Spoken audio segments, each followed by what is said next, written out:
আসসালামু আলাইকুম রহমতুল্লাহি ওয়া বারাকাতুহু। ঈদ মুবারক। ঈদ পুনর্মিলনী হিসাবে উপস্থাপনায় আপনাদের সামনে হাজির হয়েছি। নিশ্চয়ই আপনাদের ঈদ ভালো কেটেছে। ঈদ পরবর্তী এই প্রথম সম্মানিত দেশবাসী, সম্মানিত শুভানুদ্দায়ী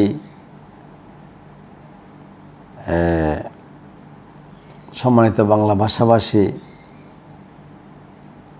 আপনাদের সামনে উপস্থিত হয়েছি। আমার তো ধারাবাহিক প্রচেষ্টা হচ্ছে যে বারংবার বরকতের জন্য যদি শুকরিয়া আদায় করার জন্য যদি শুরু করি, কোরআন দিয়ে স্টার্ট করি বারংবারের মতো, সেটা যে সূরা বাকারার 269 নম্বর আয়াতের মধ্যে আল্লাহ পাক বলেছেন যে, আয়াতের দ্বিতীয়াংশে ওমান ইউতাল হিকমাতা ফকদ উতিয়া খাইরান কাসীরান ওমা ইয়াযাক্কারু ইল্লা উলুল আলবাব। যাকে জ্ঞান দেওয়া হয়েছে আল্লাহর পক্ষ থেকে, তাকে সবচেয়ে বেশি দয়া করা হয়েছে, এইটার সার অর্থ। আবার সূরা ইব্রাহিমের মধ্যে আমি আমার হাফেজ সাহেব থেকে সাহায্য নিচ্ছি। সূরা ইব্রাহিমের 1 নম্বর আয়াতে বলা হয়েছে কি, ألف لام را كتاب أنزلناه إليك لتخرج الناس من الظلمات إلى النور بإذن ربهم إلى صراط العزيز الحميد। মূল কথা ভাবার্থ হচ্ছে, এই আয়াতের ভাবার্থ হচ্ছে মানুষকে মূর্খতা, অজ্ঞতার অন্ধকারাচ্ছন্ন থেকে আলোর দিশা দেওয়ার যে প্রসেসটা বা মাধ্যম, সেটা হচ্ছে আল কোরআন করিম এবং আল কোরআন করিমের জ্ঞান আল্লাহ পাঠিয়েছেন। আরও বিভিন্ন জায়গায় নূর হিসাবে, আলোকবর্তিকা হিসাবে বলা হয়েছে। একইভাবে নবী পয়গম্বর বা রাসূল পাক সাল্লাল্লাহু আলাইহি ওয়াসাল্লামকে নূর হিসাবে আখ্যায়িত করা হয়েছে, অর্থাৎ আলোকবর্তিকা, যেটার মাধ্যমে মানুষ পথের দিশা, পথ চলার সঠিক নির্দেশনা পেয়ে থাকে। সেই ধারাবাহিকতায় আমি বারংবার বড় আশা নিয়ে, বুক বড় আশা নিয়ে আপনাদের সামনে উপস্থিত হই। এটার আরেকটা কারণ হচ্ছে, যখন আমাকে আল্লাহ পাক সুবহানাহু ওয়া তাআলা দয়া করে এই সুযোগ করে দিয়েছেন জ্ঞান চর্চা করার, তখন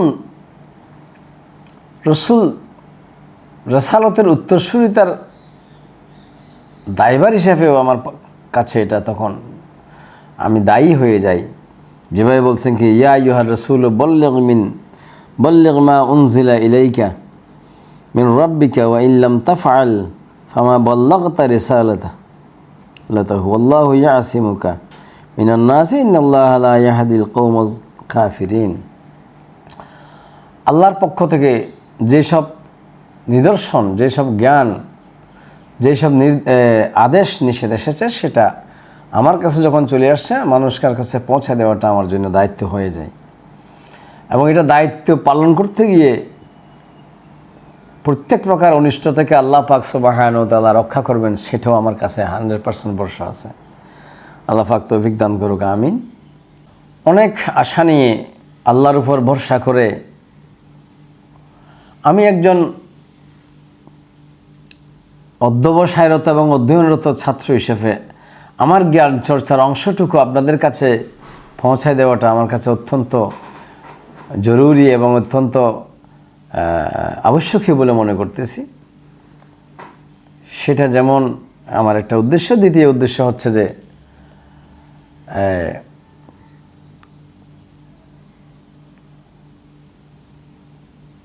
নগর এবং নাগরিক সৌন্দর্য ফুটিয়ে তোলা, জাতি এবং জাতীয় সৌন্দর্য ফুটিয়ে তোলা, পরিবার এবং পারিবারিক সৌন্দর্য ফুটিয়ে তোলা, পার্থিব এবং অনন্তকালের সৌন্দর্য ফুটিয়ে তোলা, নিরাপত্তা, সফলতা, আনন্দ এবং এই পার্থিব জীবনের গুরুত্বটাকে ফুটিয়ে তোলার যে প্রয়াস হিসেবে, ওটা আমি উপস্থাপনার একটা অংশ বিশেষ। বারংবার যখন আমি এই উপস্থাপনার করার জন্য আগ্রহ প্রকাশ করে, তখন একটা কথাই বারংবার আসে, সে জ্ঞান চর্চা। যেই কোনো কিছু পৃথিবীতে আপনি যে কোনো অর্জন কিংবা আপনি রক্ষা যাই করতে যান না কেন, আপনি স্বাস্থ্যবান হতে চাইলে স্বাস্থ্যবান হওয়ার যে জ্ঞান, যে কৌশল, যে প্রেসক্রিপশন আপনাকে আমাকে জানতে হবে।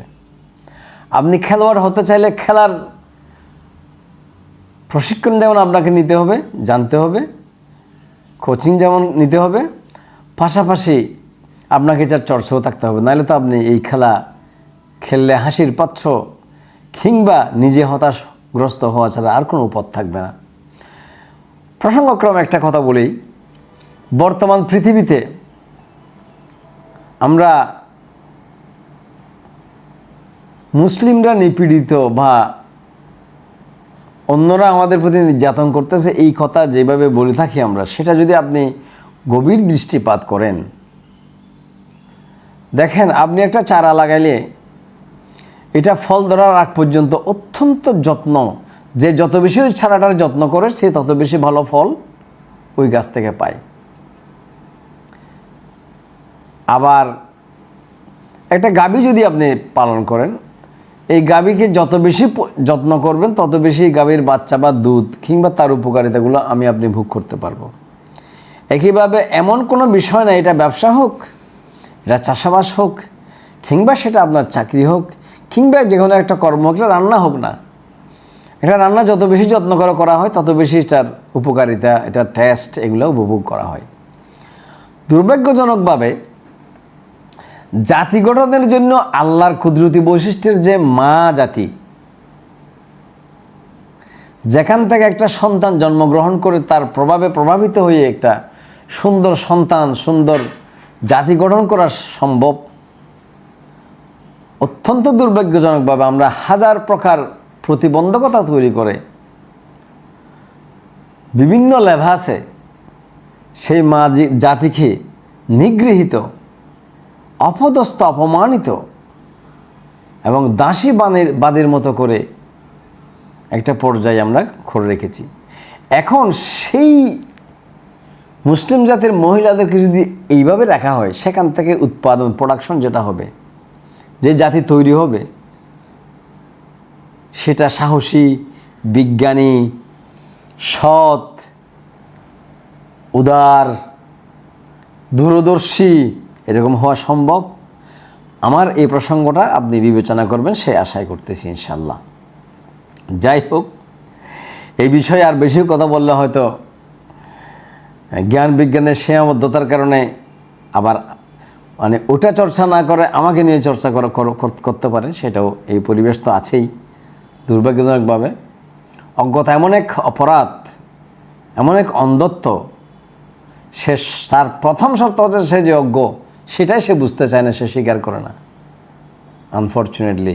প্রসঙ্গক্রমে আর একটা কথা বলি, আজকে শত শত বৎসর ধরে বাংলাদেশের মতো দেশেও 3 লক্ষ, 3.5 লক্ষ মসজিদ থেকে বারংবার একই কথা বলে থাকি, সমগ্র জাতিগোষ্ঠীকে যদি জ্ঞান বিজ্ঞান, আদর্শ জীবন ব্যবস্থার শিক্ষায় শিক্ষিত করে জাতি গঠনের প্রয়াস থাকতো, তাহলে হয়তো আমরা আসমানি রহমত, আল্লাহর ঘোষিত রহমত পাওয়াটা আমাদের জন্য অনেক সহজ হতো। এখন আমার 50-54 বছর বয়সের মধ্যে বুদ্ধিমত্তা হয়েছে 40 বছরের চাইতে বেশি সময় পর্যন্ত। এই জুমার খুতবার দ্বিতীয় পার্টে কি বলতেছে, একটা জিনিস তেলাওয়াত করতেছে, পড়তেছে, কেউ কিছু বুঝতেছে না, জানতেছে না, ক্ষেত্র বিশেষে উনি নিজেও বুঝতেছে না। বাট এই একটা কেউ না বুঝে মতো একটা জিনিস আরবিকে পড়ে যাওয়াটার মধ্যে আল্লাহ কোনো উপকারিতা আমাদের জন্য রাখছে কিনা আমি জানি না। আমি এ পর্যন্ত যা স্টাডি করছি আমি দেখি নাই, এমনকি এটার কোনো ক্লারিফিকেশনও উপস্থিত মুসল্লিদেরকে দেওয়া হয় না। এরপরে বারংবার তাকে কথা বলে থাকি, অর্ধেক জাতির জনসংখ্যার অর্ধেক জনগোষ্ঠী নারী, এবং তারা মার যেখান থেকে একটা সন্তানের টোটাল জীবন গঠনের মৌলিকত্ব তৈরি হয়, সেই মা জাতিকে জ্ঞান বিজ্ঞান থেকে বিভিন্ন কায়দায় যোজন দূরে রাখা হয়েছে। যাই হোক, এগুলো সব ছিল প্রাসঙ্গিক কথা। আমি আজকে যে কথাটা বিশেষ করে বলার জন্য চেষ্টা করব সেটা হচ্ছে যে এই জাতীয় এই বিষয়গুলোর আগেও উপস্থাপন করার চেষ্টা করেছি। যেমন সূরা বনী ইসরাঈলের মধ্যে আল্লাহ নিজে নিষেধ করছেন যে কোনো বিষয়ে জ্ঞান না থাকলে, না জানলে সে বিষয়ে নাক গলাতে নিষেধ করা হয়েছে। আবার কোনো কিছু নিজের জীবনের মধ্যে চর্চা না থাকলে সেটা অন্যকে উপদেশ দিতে নিষেধ করা হয়েছে। এবং শুধু নিষেধ না, আল্লাহ বলছে এটা ঘৃণিত অপরাধ। তারপরে ঐক্যমতের কথা বারংবার বলা হয়েছে।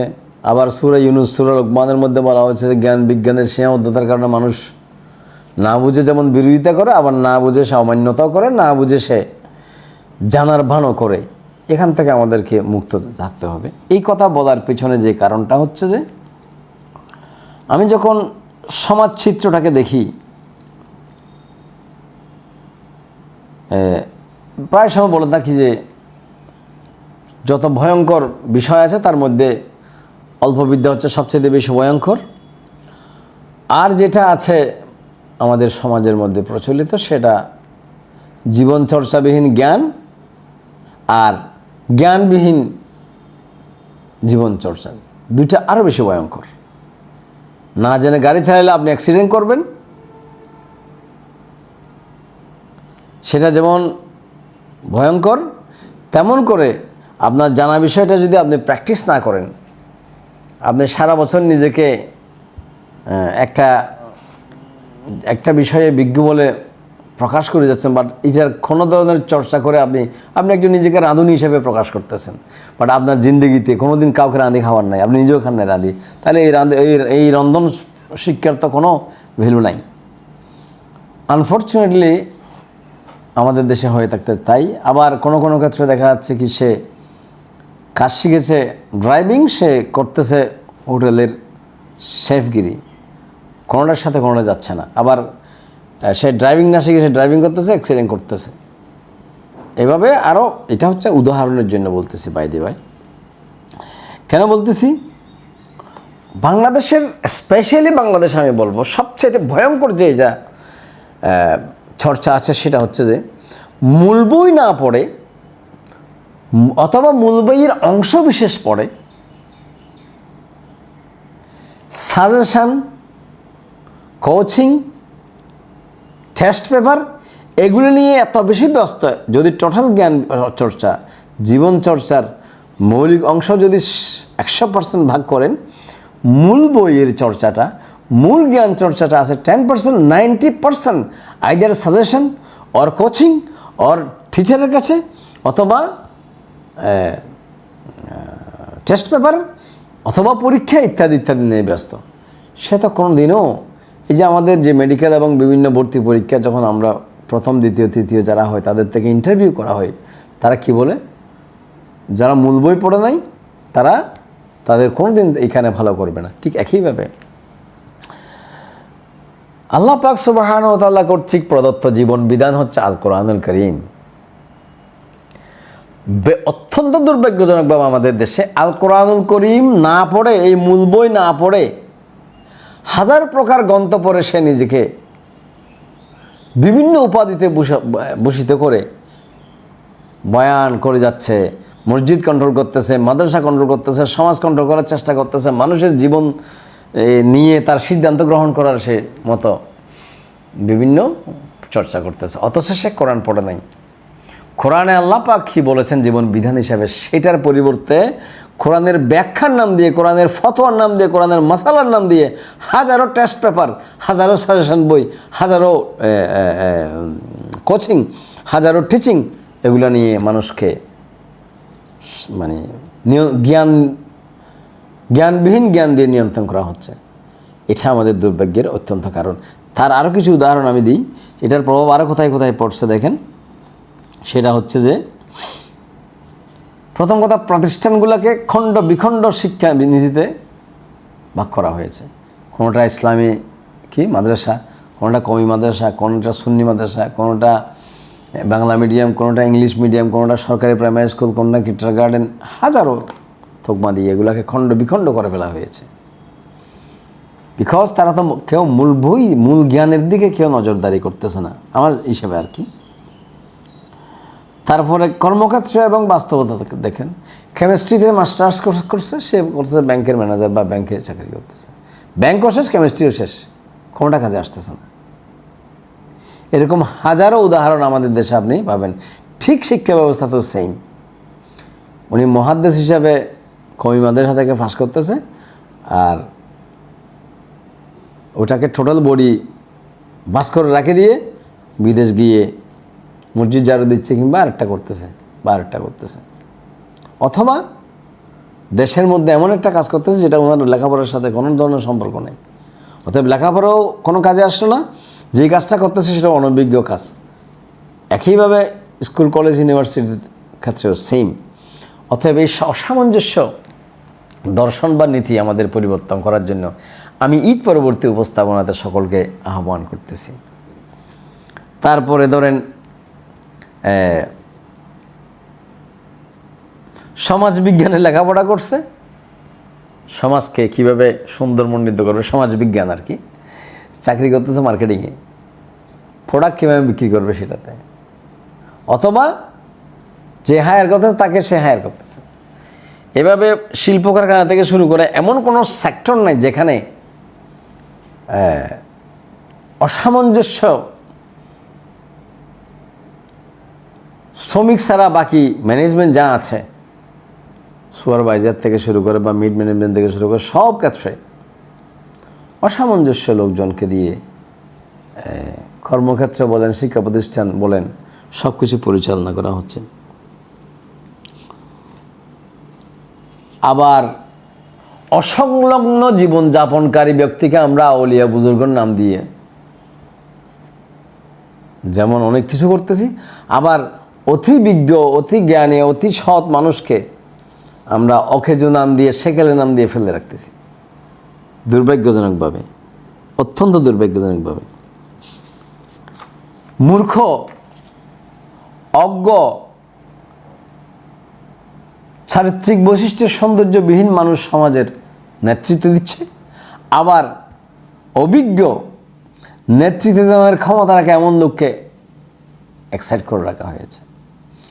এতে কি আমরা জাতীয় মুক্তি আশা করতেছেন? পারিবারিক, সামাজিক, নাগরিক মুক্তি অফকোর্স সম্ভব না। আরও দুর্ভাগ্যজনকভাবে যেটা সত্য সেটা হচ্ছে সবচাইতে কম মেধাবী, সবচাইতে কম অ্যাম্বিশাস লোকজনকে দিয়ে শিক্ষা প্রতিষ্ঠানে শিক্ষকতা করানো হচ্ছে। সবচাইতে কম সাহসী, সবচাইতে গরিব, সবচাইতে কি বলবো, এটা কি বলে, ফ্ল্যাটারিং বা তুষামুৎকারী লোক, কম শিক্ষিত, দুর্বল, এইসব লোক দিয়ে শিক্ষকতা করানো হচ্ছে। তারা কী শিক্ষা দেয়? এদের মাধ্যমে একটা বড় স্বপ্ন দেখার কী শিখতে পারবে? তথাপি আমি, it is not a criticism, but is a, আমি একটা জাস্ট রূপ আপনাদের সামনে তুলে ধরতেছি। তারপরে রাজনীতি, রাজার নীতি মানে যে দেশ চালাবে, একটা কমপ্লিটলি দেশ চালানোর যে বিভিন্ন ধরনের প্রোটোকল এবং নীতি তৈরি করবে, তার নাম রাজনীতি। আর সবচাইতে বেশি মানে রাজনীতির কোনো জ্ঞান, কোনো প্রশিক্ষণ, কোনো ধরনের কিছু ছাড়া লোকজনকে দিয়ে রাজনীতি আমরা করাচ্ছি বা করতেছি, অথবা তাদেরকে অ্যালাউ করতেছি। তো এখানে হাজারো নীতি নির্ধারণ, বিচ্ছিন্ন বিক্ষিপ্ত নীতি নির্ধারণ দিয়ে আমরা যদিও এক্সপেকটেশন বা আশা করতে পারবো, কিন্তু রেজাল্ট হওয়ার সম্ভাবনা খুবই কম। সো আমি আল কোরআনের গবেষণাধর্মী উপস্থাপনার মাধ্যমে, আবার বলতে অধ্যবসায়রত এবং অধ্যয়নরত ছাত্র হিসেবে এই উপস্থাপনাতে আর কয়েকটা জিনিস আপনাদের সামনে এনে আমার উপস্থাপনা শেষ করব। তার মধ্যে অন্যতম হচ্ছে যে, শুরুতেই বলেছিলাম সূরা সফের মধ্যে, ইয়া আইয়ুহাল্লাযীনা আমানু লিমা তাকুলুনা মা লা তাফআলুন, হে বিশ্বাসীগণ, তোমরা এমন কোনো কথা বলো না যেটা নিজেরা করো না। নাম্বার 1। শুধু এটা বলে নাই, কবুরা মাক্তান ইনদাল্লাহ বলছে আল্লাহ পাক। আবার সূরা বনী ইসরাঈলের মধ্যে আবার রিপিট করতেছি, বনী ইসরাঈলের মধ্যে 36 নম্বর আয়াত আল্লাহ পাক মানুষকে সতর্ক করে দিচ্ছেন যে বিষয়ে তোমাদের ভালো জ্ঞান নাই সে বিষয়ে অযথা কথা বলো না। কেন? মানুষ সৃষ্টির প্রক্রিয়া হিসেবে মানুষকে চোখ এবং কান দেওয়া হয়েছে, কান এবং চোখ দেওয়া হয়েছে আর আকল দেওয়া হয়েছে। তো এই চোখ, কান এবং আকলের সম্পূর্ণ ব্যবহার ছাড়া যদি কোনো কথা সিদ্ধান্ত নেওয়া হয় বা কোনো বাদ প্রতিবাদ থেকে যে কোনো কাজ করা হয়, তাহলে আল্লাহ হুঁশিয়ার করেছেন যে তোমার এই ব্যবহার সম্পর্কে জিজ্ঞাসা করা হবে। যেভাবে বলা হয়েছে কি, ওয়ালা তাকফু মা লাইসা লাকা বিহি ইলম ইন্নাস সামা ওয়াল বাসারা ওয়াল ফুআদা কুল্লু উলাইকা কানা আনহু মাসউলা। এই কান, নাক, চোখ, আকল এগুলোর ব্যবহার সম্পর্কে কঠিনভাবে জবাব দিয়ে চাওয়া হবে আপনাদের কাছ থেকে। তাইলে এবার আসুন, আমি আজকে শুধু প্রেসক্রিপশনটা দেব, বাকিটা আমি পরবর্তী উপস্থাপনাতে হয়তো ইনশাল্লাহ তুলে ধরার চেষ্টা করব। তার মধ্যে কি, আমাদের দেশে মুসলিম অধ্যুষিত দেশ হিসেবে বেশ কিছু শব্দ প্রচলিত আছে। আমি আপনার উচিত ছিল এই শব্দের শাব্দিক অর্থ, পারিভাষিক অর্থ, মর্মার্থ, ভাবার্থ এগুলির জেনে বুঝে তারপরে এগুলিকে চর্চা করা। যেমন ঈমান একটা শব্দ আমাদের দেশে ব্যবহার হয়, ঈমান, বিশ্বব্যাপী ঈমান শব্দ ব্যবহার হয়, কিন্তু ঈমানের ডেফিনেশন সম্পর্কে যদি আপনি জিজ্ঞেস করেন, শাব্দিক অর্থ যদি জিজ্ঞেস করেন, সেটা কি, বেশিরভাগ ক্ষেত্রে সে জানেও না বা জানার চেষ্টা করে না, বা বুঝেও না, বোঝার চেষ্টা করে না, অ্যাটলিস্ট শাব্দিক অর্থটা। ফলে আরবিতে, বাংলাতে, উর্দুতে, হিন্দিতে, ইংলিশে যা ঈমান শব্দটা ব্যবহার করা হচ্ছে, বাট একটা মানুষের জন্য কার্যকরী যে একটা অর্থ আছে সেটাকে আমরা ব্যবহার না করার কারণে, ঈমান মানে কি সেটা না বোঝার কারণে আমি ABCD সবাইকে ঈমানদার বলতেছি অথবা ঈমান বলতেছি এটাকে। একইভাবে ইসলাম, আমি এই উপস্থাপনার এটাতে শুধুমাত্র ভূমিকা দিচ্ছি। ইসলাম কি, কাকে বলে সেটা আমি বুঝি না, আমি ইসলাম মনে করছি একটা ধর্মের নাম মনে করতেছি। হ্যাঁ, ধর্ম কি সেটাও তো আমি ভালো করে ক্লাসিফাই বা ক্লারিফাই করতে নিচ্ছি না।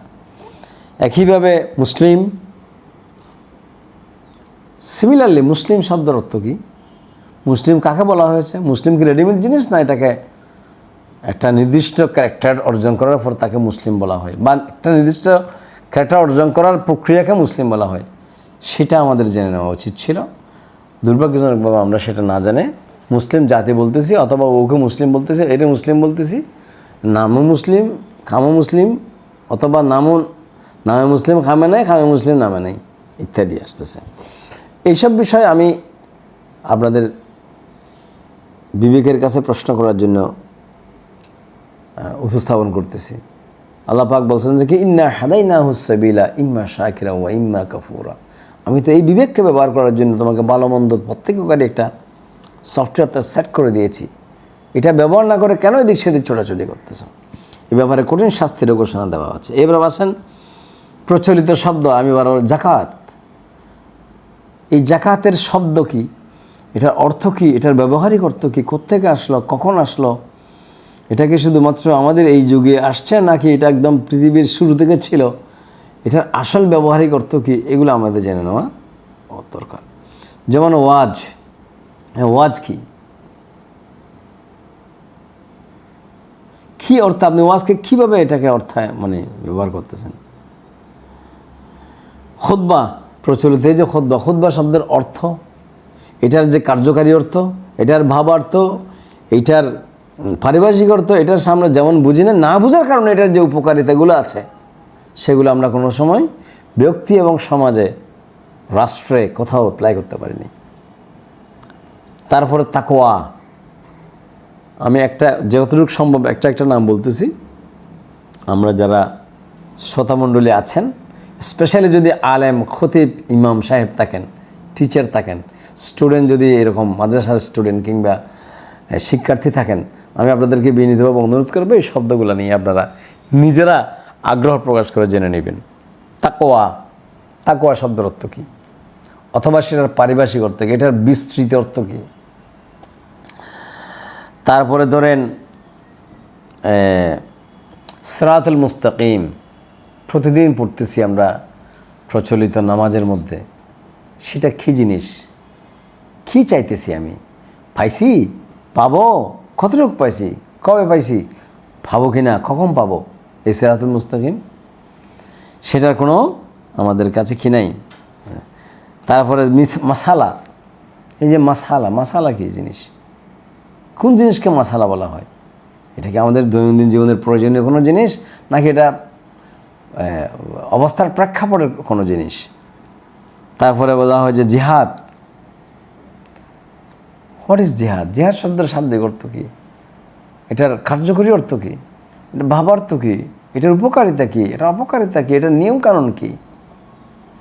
তারপর মাকরুহ, হোয়াট ডাস মিন বাই মাকরুহ, মাকরুহ শব্দের অর্থ কী, কোন অর্থে মাকরুহটা ব্যবহার করা হয়েছে, কেন করা হয়েছে, কখন আমি এটাকে আমার ব্রেনে আনবো। তারপরে দিন, এই যে আমরা বলি দিন ইসলাম বা দিন বলি, হোয়াট ইজ দিন, এই দিনটা কী জিনিস, দিন বলতে আমাদের কী বোঝানো হয়েছে। তারপরে যে মোনাজাত, দোয়া, প্রচলিত অনেকগুলো শব্দ আছে, সেই শব্দগুলা আমাদের শিক্ষার্থী যারা আছেন, ইমাম খতিব সাহেব যারা আছেন, শিক্ষক যারা আছেন, সমাজপতি যারা আছেন, আমার মনে হয় সেমিনার, সভা, সিম্পোজিয়াম সেমিনার করে হলেও এই বিষয়গুলোর প্রত্যেক প্রতিষ্ঠানে এই শব্দের শাব্দিক অর্থগুলো, পারিভাষিক অর্থগুলো আমাদের বোঝানোর প্রয়োজন ছিল বলে আমি মনে করি। এবং আমার পরবর্তী উপস্থাপনাতে আমি যতটুকু সম্ভব এই কয়টা শব্দের ব্যবহার অথবা শাব্দিক অর্থ, ব্যবহারিক অর্থ আনার চেষ্টা করবো ইনশাআল্লাহ। তবে একটা এক্সাম্পল দিয়ে আমি আমার আজকের উপস্থাপনা শেষ দিকে যাব, সেটা হচ্ছে সূরা তওবার 36 নম্বর আয়াতের মধ্যে এই যে আমরা প্রচলিত দিন বলি, ওমা দিনুকা, কবরে জিজ্ঞেস করবে তোমার দিন কি ছিল। এখন এই দিন, হোয়াট ইজ দিন, দিনুল কাইয়ুম যে বলে, অথবা কি আমাদের দিন ইসলাম, দিন ইসলামের দিন কি জিনিস, দিন কি জিনিস, ইসলাম কি জিনিস। আমি এই শব্দ, শুধু দিন শব্দটার একটা রেফারেন্স দিয়ে আজকের এই উপস্থাপনা শেষ করব। আপনারা যারা অনুসন্ধানী, জ্ঞান অনুসন্ধানী, অথবা নিজেকে মূল্যবান করার জন্য, নিজের জাতীয় সত্তাকে মূল্যবান করার জন্য চিন্তা সাধনা করেন, আপনারা আশা করি এই বিষয়ে করবেন। সূরা তওবার 36 নম্বর আয়াতটা, সূরা তওবা আমি বারংবার বলতেছি, আপনি সাজেশান, টেস্ট পেপার, তারপরে কোচিং, এগুলো বাদ দিয়ে মূল বই পড়, মূল বই কোরআনুল কারীম, এগুলো বাদ দিয়ে বলতেছেন, এগুলো মূল বই পড়ার পরে মূল বইতে আপনার জন্য থাকা অপরিচ্ছন্ন বিষয়টা, আর যারা এটা নিয়ে জ্ঞান গবেষণা করার পরে বিভিন্ন গ্রন্থ নামে এটার সাজেশন বা হাদিস গ্রন্থ বানাইছে, ফেকার গ্রন্থ বানাইছে, আরও হাজারো বই বানাইছে, ওখানে যান আপনি, তবে মূল বই না পড়ে নয়। আপনি বলেন না যৌক্তিকভাবে একজন ক্লাস 10-এর ছেলে, সে মূল বই 9-10-এর যে মূল বই না পড়ে সে শুধু সাজেশন এবং টেস্ট পেপার নিয়ে পরীক্ষা দিলে তার পরীক্ষা পাশ হলেও তার জ্ঞান অর্জন হবে? অফকোর্স হবে না। তা আমি কীভাবে মূল গ্রন্থ আল কোরআন সম্পর্কে না জানি, ইন্না ইদ্দাতাশ শুহুরি ইনদাল্লাহি 12 শাহরান ফি কিতাবিল্লাহি ইয়াওমা খালাকাস সামাওয়াতি ওয়াল আরদা মিনহা আরবাআতুন হুরুম। সূরা তওবার 36 নম্বর আয়াত আমি পড়তেছি। জালিকা দীনুল কাইয়িম। দেখেন এখানেই হচ্ছে, এতক্ষণ যা শব্দ দিয়ে উপস্থাপন করা হচ্ছে এখান থেকে বোঝার চেষ্টা করবেন প্লিজ। জালিকা দীনুল কাইয়িম, এটাই হচ্ছে প্রতিষ্ঠিত দিন। তাহলে দিন শব্দের অর্থ আপনি এখান থেকে কী বুঝলেন? স্পেশালি সম্মানিত ওলামা, মাশায়েখ, খতিব, আলেম যারা আছেন, তারা এইভাবেই যদি আমরা সাধারণ মানুষকে কোরআনকে বোঝানোর চেষ্টা না করি তাহলে সে পড়ে যাবে, আজীবন পড়বে না। তাহলে এখানে বলা হচ্ছে যে পৃথিবীর শুরু থেকে মাসের সংখ্যা, দিনের সংখ্যা এগুলা ফিক্স করে দিয়েছে আল্লাহ, তার সিস্টেম ফিক্স করে দিয়েছে। কি? আসমানসমূহ পৃথিবীর সৃষ্টির দিন থেকেই আল্লাহ তাআলার বিধানে মাসের সংখ্যা 12টি। এটা রয়েছে আল্লাহ তাআলার কিতাবে। এই 12টির মধ্যে 4টি নিষিদ্ধ মাস বা সম্মানিত মাস। এটা আল্লাহর প্রণীত নির্ভুল ব্যবস্থা। এই নির্ভুল ব্যবস্থাকে বলা হচ্ছে দিন, প্রতিষ্ঠিত দিন, দিনুল কাইয়ুম। এখন কথা হচ্ছে যে সিরাতাল মুস্তাকিম কিংবা এই যে প্রতিষ্ঠিত জীবন ব্যবস্থা কি, সেটা যখন আমি বুঝতে যাব, আমাকে কোরআনে বর্ণিত 100% জীবন ব্যবস্থার পাকঘর থেকে মসজিদ পর্যন্ত, মসজিদ থেকে কোর্ট পর্যন্ত বা আদালত পর্যন্ত, আদালত থেকে রাষ্ট্রভবন পর্যন্ত, প্রধানমন্ত্রী বা রাষ্ট্রপতির ভবন পর্যন্ত জীবনের যতগুলো দিক আছে, বাজার ব্যবস্থাপনা, শিল্প কারখানা ব্যবস্থাপনা থেকে শুরু করে চাকরি ব্যবস্থাপনা, সব জায়গায় এই দিনুল কাইয়ুম প্রতিষ্ঠিত ব্যবস্থাপত্র দেওয়া আছে, প্রেসক্রিপশন দেওয়া আছে আল্লাহর পক্ষ থেকে। এখন যদি আমি সেই ব্যবস্থাপত্র আগে কী করতে হবে? জানতে হবে। না জানি করলে তো আপনি ভুল করবেন না অ্যাক্সিডেন্ট করবেন। তাহলে জানাটা ফরজ, আবশ্যকীয়, বাধ্য, মাস্ট। এখন এই জানার ব্যবস্থার জন্য আমাদের আয়োজন কি আছে, কয়টা আছে? যে শুরুতেই বলেছিলাম, খণ্ড বিখণ্ড করে দুর্বল করে রাখা হয়েছে। আর আমরা নিজেরা কামড়াকামড়ি, দলাদলি, ভাগাভাগি করে নিজেদেরকে দুর্বল করে রাখছি। যাই হোক, এরপরে বলা হচ্ছে কি, যেটা বলছিলাম, যালিকা দিনুল কাইয়িম। এই যে 12 মাস, আসমান জমিন,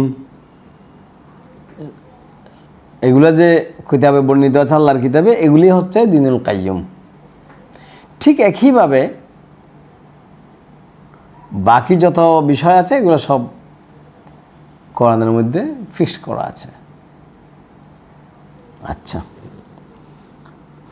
যেমন বাইদি ভাই, আলিফ লাম মিম যালিকাল কিতাবু লা রাইবা ফি, এই কিতাবে কোনো সন্দেহ নাই, হুদাল লিল মুত্তাকিন, যারা সঠিক জীবনযাপন পদ্ধতি খুঁজে জীবনযাপন করতে চায় তাদের জন্য এটার সঠিক অর্থ।